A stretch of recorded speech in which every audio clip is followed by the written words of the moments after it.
Welcome to the Click. Today, let's focus on generality a little bit because up until here we focused so much on specific topics. So, let's study general applicable rules on integers or numbers. So, starting with the first one, we have a equaled to b, and if we add or subtract a and b, both of them, by a certain number, which will be c, right? Here it's indicated as c, the number, because it's variable. We can put any number in the place of every single alphabet that is in here or any other formula. So if we subtract or add a certain number to another number, to two numbers, and those two numbers are equal, then they're going to be again equal. So let's have an example for this. So for example, I have 1 divided by 2, which is 1/2. This will be my A. My B will be, for example, let's have an equivalent fraction for 1/2, which is 2/4, right? And for C, I'm going to have a random number like 3 to make this simple for you. So let's simplify this. So 1A plus C, or minus C, but we are going to go with addition. So A, which is 1/2, plus 3, which is C. Let's see where this goes. So the denominator of 3 is 1. The LCM will be 2. 2 divided by 2, 1, times 1, 1, plus 2 divided by 1, 2, times 3 will be 6. And this will be 7 divided by 2. Okay, so the first part is 7 divided by 2. Let's see where the second part goes. So I have 2 divided by 4 plus 3, which is B plus C again, right? The denominator of C is 1 again, so let's have the LCM. 4 divided by 4, 1, times 2, 2, plus 4 divided by 1, 4, times 3 will be 12, and this is 14 divided by 4. Okay, so the second one is 14 divided by 4. Are these two equal? Yes, they are, because if we simplify 14 by 4, it will be 7 by 2, or divided by 2. So this is the proof that this formula or this rule works. Going for the second one, we have another formula just like this. So if A is equal to B, then if we multiply both of them by a certain number, by a C, then both of them will be equal again. So for A, I am going to have 1 to 2, again, not 1 to 2, 1/2. For B, I am going to have 2 divided by 4 again. And for C, I am going to have 4 this time. So this one is very much simpler. So 1 divided by 2 times 4 is equal to 4 divided by 2, which is equal to 2. And 2 divided by 4 times 4 is equal to 8 divided by 4, which is again equal to 2. So because both of them are equal with each other, we can say that this rule works. Okay, the third rule, if A is equal to B again, if we divide both of them by a certain number, and that number must not be 0, because if it's 0, then the number will be infinite. Okay, so don't put any number instead of C, and in the exam paper or any time, there will not be any fraction with a denominator of 0 most of the time, so don't worry. Okay, so let's have the same examples again. 1 divided by 2 equal to A, 2 divided by 4 equal to B. For C, let's have, for example, 4 again, to make this simpler for you and for myself, for the video to not get very long. So I have 1 divided by 2. And this is 0.5, right? Divided by 4.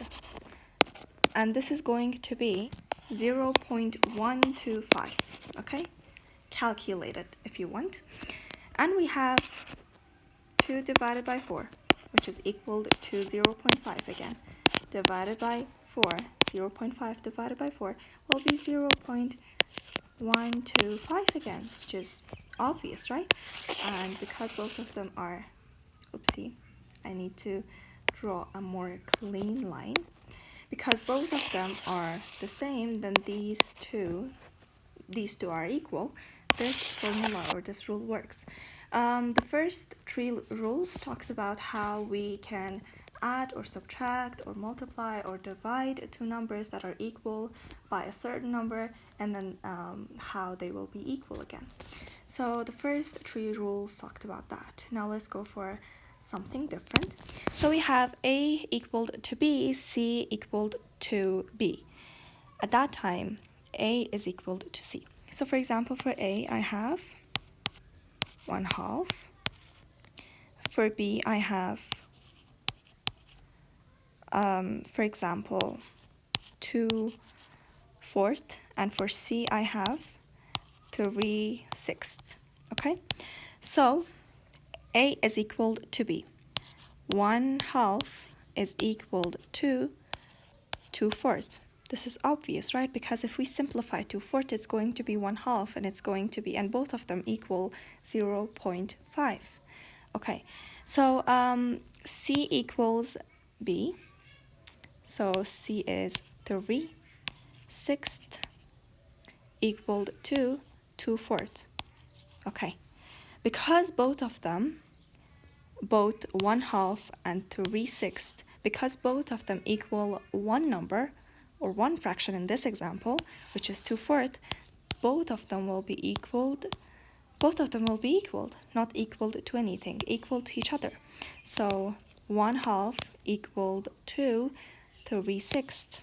And this is accurate because if I simplify these two, this fraction will be 1/2 again, right? So yeah, that's why this rule works. Okay, going for the 5th one, we're so much on the flow. I have again A equaled to B. And this time we have to do all things power. So if I write both of them to the power of a certain number, which is n, to the power of n, and n should not be 0, because if it's 0, then, it's going to be nothing, it's going to be 0. So for A, I have 1/2. I am doing an example, okay? For B, I have 2/4 again. And for n, I will have 2, for example, to the power of 2, both of them. So 1/2 to the power of 2 will be 1/4. And 2/4 to the power of 2 will be 4/16, right?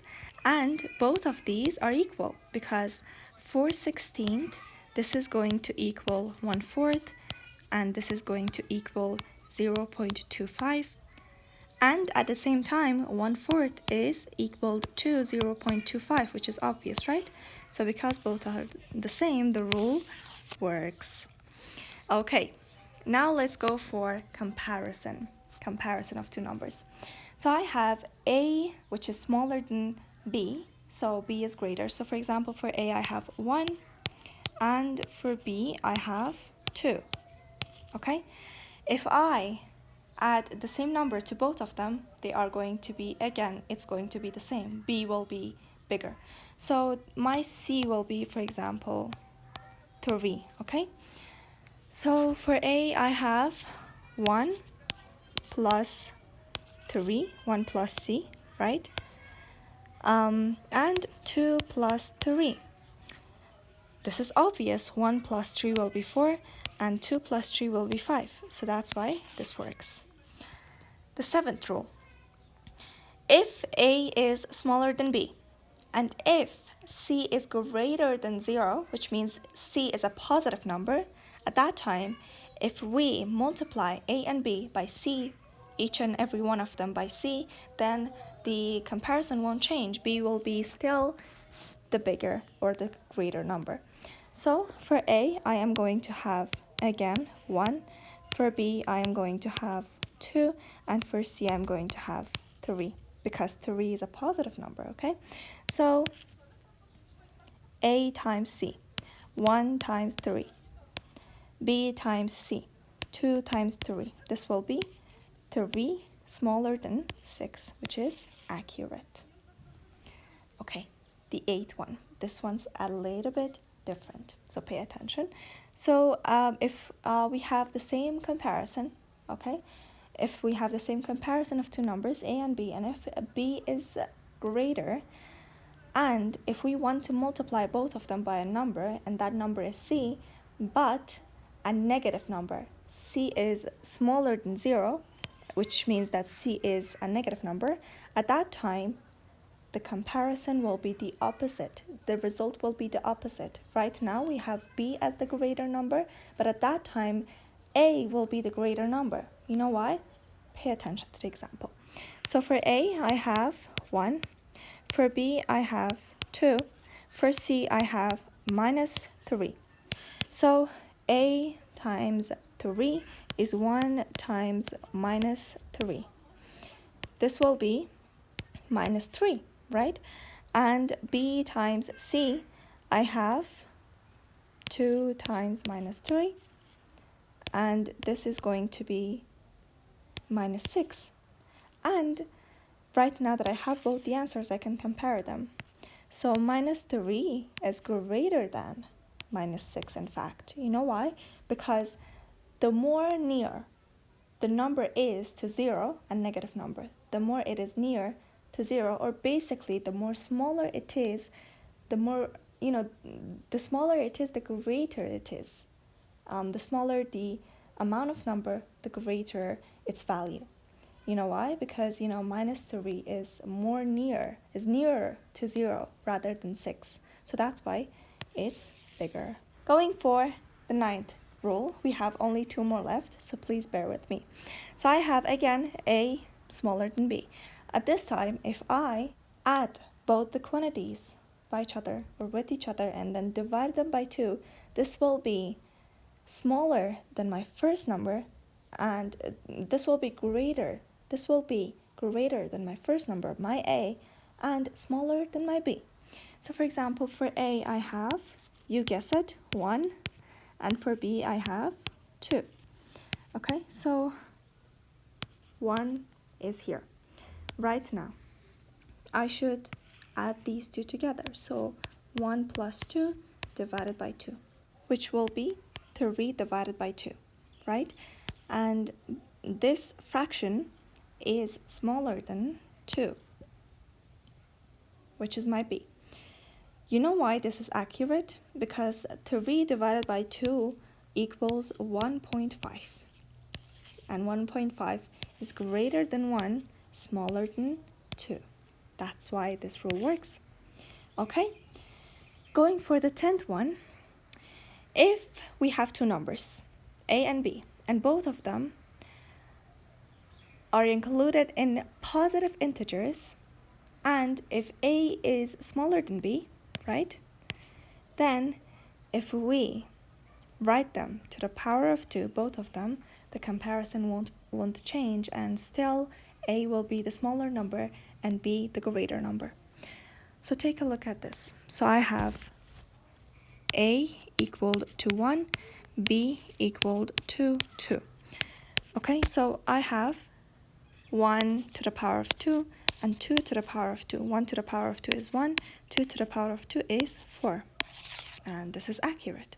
Going for the last one, this is actually the same, but this time if both A and B are negative, if they are included in the negative integer set, at that time the comparison will change. So A is minus 2 and B is minus 1, because I told you the smaller the amount of number, the greater its value, right? For negative numbers. So that's why we have B minus 1. And in this time, I'm going to write it like this. So minus 2 to the power of 2 and minus 1 to the power of 2. Okay, minus 2 to the power of 2 will be 2, right? You know why 2? Because minus is also going to be multiplied by itself. And minus times minus equals positive or plus, right? So yeah, pay attention to that. Not only the number is to the power of 2, but the symbol also is. So minus 2 to the power of 2 is 2, and minus 1, so this is why the comparison changes. 2 is greater than 1, right? And this is why this rule is also accurate. Okay, we are done with the lesson.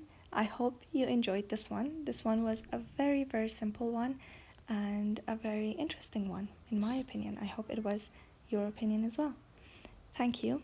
Sources page.